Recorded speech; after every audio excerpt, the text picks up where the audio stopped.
আমাদের একটা ডায়লগ শুনতে হয়, কারণ মেয়ে সরকার, প্রেসিডেন্ট সরকার, এই কারণে যে মেয়েদেরকে ছাড় দিয়ে দিছে। আসলে আমাদের কোথায় ছাড় দিয়েছে বলতে পারেন?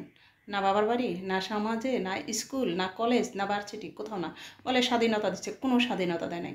এখনও আমাদের বাহিরে গেলে ছেলে মেয়ে একসাথে কথা বললে বলে এদের মধ্যে জানি কী আসছে, ছেলে মেয়ে একসাথে কথা বলতেছে। ছেলেরা দোকানে যাচ্ছে, এখানে ওখানে যাচ্ছে, কোনো কথা হচ্ছে না। আর মেয়েদের সব থেকে বড় প্রবলেম কোথায় হচ্ছে জানেন?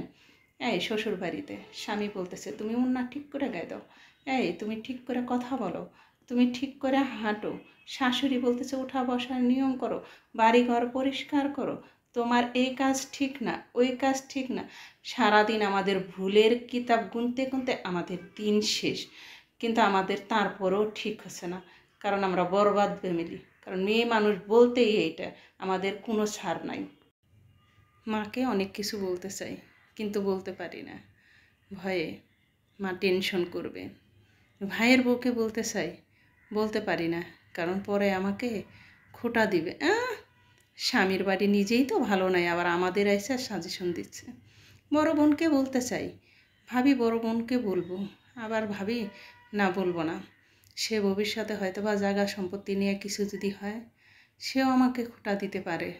হয়েছে, সে স্বামীর জন্য আবার করিস, আবার ভাবি বলবো, কাউকে বলতে পারি না। কারোর কাছে সুখের কথাটাও বলা যায় না, দুঃখের কথাটাও বলা যায় না। কার কাছে বলবো না বলবো, সে আমাকে খোঁটা দিয়ে বসবে। আমার যন্ত্রণা কারো কাছে শেয়ার করার নাই, এর জন্য আমার যন্ত্রণা নিয়ে আমাকেই থাকতে হবে। মাকে তো কোনো দিনও বলতে পারবো না, কারণ মা অসুস্থ হয়ে যাবে।